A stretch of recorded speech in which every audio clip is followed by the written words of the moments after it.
Land forces invasion करती हैं, क्या हम ज़ैद आमिद साहब को देखेंगे कि वो बॉर्डर पे होंगे? अभी मजा आएगा ना भिड़ो। क्या आप जनरल आसिम से, फील्ड मार्शल आसिम से तवक्को करेंगे कि वो सियालकोट के फ्रंट पर खड़े होकर इन्फेंट्री सोल्जर की तरह लड़ेंगे? 1965 की वॉर में सिविलियंस ने फौज का साथ दिया। ये हैं वो लोग ये अल्लाह माफ करे। आपको हम यही बात बता रहे हैं कि हर आदमी का एक अपना रोल होता है। आप मेडिकल कोर के आदमी से ये नहीं एक्सपेक्ट करते कि वो फ्रंट लाइन पे जाके, उसका काम हॉस्पिटल चलाना है ना। इस एनवायरनमेंट में हमारी एक स्पेशलाइजेशन है, वो है इंफॉर्मेशन वॉरफेयर, साइकोलॉजिकल ऑपरेशंस और इंटेलिजेंस गैदरिंग। ये काम हम लाजमन करेंगे। इसीलिए कहते हैं कि पहले तोलो फिर बोलो, क्योंकि कम बोलना और समझदारी की बात करना अक्लमंदों की निशानी। लेकिन जिसकी अकल पे कहीं के पत्थर पड़ जाए तो फिर वो तो सोचने के बजाय कर गुजरने पर यकीन रखता है। इसको स्कूल, कॉलेज, मुआशरा, मीडिया और इंतहा पसंदों ने यही झूठ इसको पढ़ाया है। नमस्कार दोस्तों, मैं हूं सौरभ एक और नए वीडियो के साथ। दोस्तों, यही लाल टोपी है जो गजवाए हिंद के लिए पूरी पाकिस्तान कौम को तो लेकिन उकसाता रहता है। लेकिन अब खुद जब बारी आई, पत्रकार ने आगे से खुद पूछ लिया कि क्या आप लड़ने जाइएगा, तो नहीं जी, मेरा तो ये काम ही नहीं है। अब मतलब ये कैसे हो सकता है कि भाई तुम एक गन ले करके दिन भर फील्ड में भागते हो, ट्रेनिंग देते हो, लोगों को सिखाते हो कि देखिए जी ऐसे लड़ना है, ऐसे बचना है आपको, लेकिन जब खुद के लड़ने की बारी आए तो नहीं, तुमको आगे कर देंगे। ये है पॉलिसी इन लोगों का, और यही होने वाला है बाकी लोगों के साथ भी। ये लोग यही करते आए हैं शुरू से और यही आगे भी करेंगे। तो चलिए देर ना करते सबसे पहले इस वीडियो को देखते हैं, और अगर वीडियो चले तो वीडियो को लाइक जरूर से कर दीजिएगा।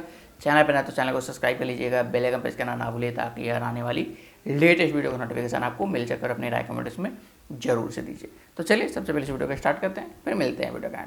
पाकिस्तान की तरफ से सारी इंफॉर्मेशन वॉर अल्लाह के फजल से हमारे प्लेटफॉर्म से लड़ी गई है। पूरी दुनिया में जो हमारा इंफॉर्मेशन वॉरफेयर नेटवर्क था, ये पूरी तरह से पाकिस्तान आर्मी को, एयरफोर्स को सपोर्ट कर रहा था इस जंग में। मेरा काम इंफॉर्मेशन वॉर का है। मेरे पास एक बहुत बड़ा इंटेलिजेंस नेटवर्क है।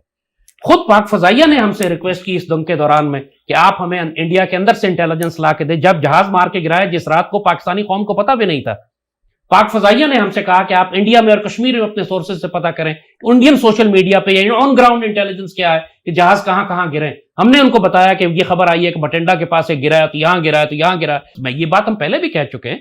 We run the biggest private intelligence network in Pakistan, जो पाकिस्तान आर्म फोर्सेस को सपोर्ट करता है इस किस्म के ऑपरेशन और जंगों में। लिहाजा ये मत समझे कि अब जंगें खत्म हो गई। ये जो सिलसिला शुरू हुआ है, अब ये आखिर तक जाएगा। पाकिस्तान और इंडिया की जंग गजवा हिंद में तब्दील हो जाएगी। उस वक्त तक, जब तक हम दिल्ली पे जाके कब्जा नहीं कर लेते, वो हमारा पानी रोकें, हम पर हमला करें, जो मर्जी बहाना बने, ये जंगों का सिलसिला दिल्ली की फतह पर खत्म होगा इंशाअल्लाह। इसी को गजवा हिंद कहते हैं। इससे कुछ जहालत बड़ी हो सकती है। मैं अपने कौम से यही गुजारिश करूंगा ना कि यूनिटी पैदा करें, इत्तेहाद पैदा करें, और जंग से हो सके तो अवॉइड करें। क्योंकि ये तैयारियां जो हो रही हैं आपके ख्याल में, ये जो सब आप देख रहे हैं तैयारियां, इसमें पैसा नहीं लग रहा, ये मुफ्त में हो रहा है। यानी पहले हमारा क्या हाल आता है, और अगर जंग हो जाती फिर क्या होगा। हम हर किसी से लड़ जाएं, एक ही वक्त में सबसे लड़ते रहें, ये दुनिया में कहां होता है। ये कर चुके हैं ना 71 में। बंगालियों से भी लड़ना है, जो अपने यानी मशरकी पाकिस्तानियों से भी लड़ना है, और इतना लड़ना है कि फिर जितना लड़े और उसके बाद नतीजा देख लिया।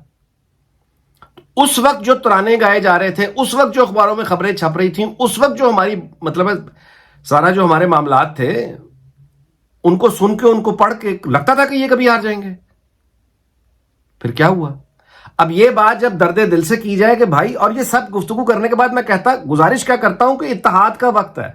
आपस के इख्तलाफात भूल जाएं, एक इकट्ठे होकर खड़े हो जाएं और अपनी बात करें। मेरे लिए गजवा हिंद पहली प्रायोरिटी है, और इस वक्त मेरा सारा फोकस गजवा हिंद के ऊपर है। हम अगर इस मुहिम को पार कर गए, गजवा हिंद में हम कामयाब हो गए, और इसके बाद जो बचेंगे हमारे लोग, जो आर्मी बचेगी, जो पाकिस्तानी कौम बचेगी, क्योंकि Ghazwa Hind is going to be a very bloody war. लाखों करोड़ों लोग मारे जाएंगे। यहां से जो बचेंगे, फिर वो फौज होगी कि जो नजरियाती तौर पर, रूहानी तौर पर तरबियत याफ्ता होगी, और वो फौज पलटेगी। हदीस शरीफ में भी यही आता है कि ये फौज पलटेगी तो शाम में ईसा अलैहिस्सलाम को पाएगी। तो पहले आपने गजवा हिंद करना है। फोकस ऑन गजवा हिंद फर्स्ट, बाकी चीजों को तवज्जो ना दे ज्यादा। अभी पाकिस्तानी माशरे को भी दीमक लगी हुई है। इसीलिए मैं कह रहा हूं, ये टीटीपी और बीएलए का जो फसाद है, जो हमारी पॉलिटिकल लीडरशिप खाइन है, जो ओनरशिप नहीं ले रही इस जंग की, फौज पे सारा दबाव डाला हुआ है। पूरी नौजवान नस्ल को इमरान ने फौज के खिलाफ कर दिया है, और ये भारतीय इंफॉर्मेशन वॉर आर्म के तौर पर पाकिस्तानी रियासत की जड़ें काट रहे हैं। ये सब चीजें हमारे लिए भी खतरनाक है। वो तो अल्लाह ने करम किया है पाकिस्तान के ऊपर कि इंशाल्लाह ये पाकिस्तान खत्म नहीं होगा, लेकिन इसका नुकसान वही होगा कि लाखों और करोड़ों की तादाद में पाकिस्तानी शहीद होंगे। उसके मुताबिक पाकिस्तान में कोई हिंदू है ही नहीं, या होना नहीं चाहिए। यानी पाकिस्तान सिर्फ मुसलमानों का है और इंडिया सिर्फ हिंदुओं का है। पाकिस्तान में हिंदू नहीं रहते, इंडिया में मुसलमान नहीं रहते, पाकिस्तान की आबादी जितनी मुसलमान वहां रहते हैं। यानी इतनी जहर भरा हुआ है रगों में कि ये इनसे इंसानियत की बात करो तो ये कहते हैं कि आप तो भारत के हक में बोल रहे हैं और पाकिस्तान के खिलाफ बोल रहे हैं, और अपनी इनकी जो हालत है वो ये है। यानी अंदाजा लगाएं कि अब एनीवे मैं गुजारिश कर रहा हूं, डॉक्टर मारंग बलोच बलूचिस्तान की यूथ नौजवानों की रहनुमा है, उनकी लीडर है। अगर आपका किसी भी सियासी जमात से कोई ताल्लुक हो, आपका कोई लीडर होगा ना, वो एक सियासी, वो दहशतगर्दों की लीडर नहीं है, बंदूक उठाने वालों के खिलाफ है।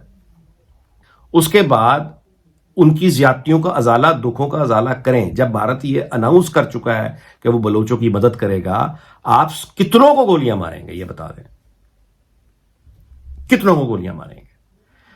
तो ये हर वक्त जज्बात में रहना, मार देंगे, ये कर देंगे, ये नहीं, ये हल नहीं होता। लेकिन अनफॉर्चुनेटली कि ये आप देखें, यकीनी तौर पर मैं ये एक्सपेक्ट कर रहा हूं कि जंग हमारे शहरों में दाखिल हो जाएगी।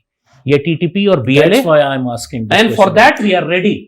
हमारी टीम इसके लिए तैयार है कि जंग अगर हमारे रावलपिंडी, इस्लामाबाद में और लाहौर में और सियालकोट में और पेशावर में दाखिल होती है और हमारे कराची में दाखिल होती है, तो हमने अपनी टीम को और अपनी कौम को यही तरबियत दी है, अपने फौजी अफसरों को और दोस्तों को, टेक्निकल इक्विपमेंट रखो, सर्वाइवल का सामान जमा करो, खुराक की सप्लाई जमा करके रखो, बिजली पानी का इंतजाम रखो, सोलर पावर सिस्टम्स रखो, क्योंकि आने वाले वक्तों में तुमको जंग में शामिल होना पड़ेगा। ये बेसिक सर्वाइवल है। यूक्रेन को देख लें आप, गजा को देख लें आप, सीरिया को देख लें। ये अब जितनी भी जंगें होंगी अर्बन होंगी, शहरों में लड़ी जाएंगी, बिजली चली जाएगी, गैस चली जाएगी। दोस्तों, एक बार मार करने के बाद अब दोबारा लाल टोपी एक्टिव हो चुका है, और इसके बाद आपको पता ही है कि अब इसका भाई नेटवर्क ISI से भी आगे जा चुकी है।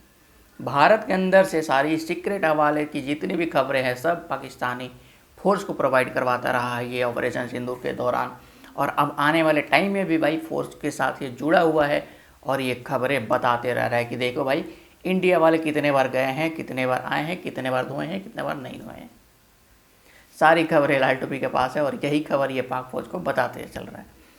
लेकिन इसकी खबर पे कितने लोग विश्वास करते हैं वो तो आपको पता है कि भाई पाकिस्तान में खुद इसका मजाक बन रहा है और पाकिस्तानी पत्रकार खुद मजाक बना रहे हैं इसके खबरों को लेकर के। लेकिन अभी भी ये सोचता है कि भाई कोई नहीं, मेरा मजाक उड़ा रहा है तो उड़ा रहा है, कोई नहीं, लेकिन हम जो बोल रहे हैं वही होने वाला है, ये लाल टोपी का मानना है। और अच्छी बात है कि लाल टोपी का मानना है और लाल टोपी का कुछ ख्वाहिशें हैं जो कि पूरी होनी चाहिए, इंडियन आर्मी को कर देनी चाहिए।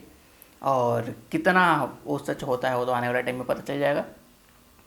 लेकिन अभी तक वीडियो पर बने हुए थे, वीडियो को लाइक जरूर से कर दीजिएगा। चैनल पर तो चैनल को सब्सक्राइब कर लीजिएगा, बेल आइकन प्रेस करना ना भूले ताकि यार आने वाली लेटेस्ट वीडियो का नोटिफिकेशन आपको मिल सके। और अपनी राय कमेंट्स में जरूर से दीजिएगा। तो चलिए मिलते हैं किसी अगले नेक्स्ट हमारा टॉपिक पे, तब तक ले जाएँ जय भारत।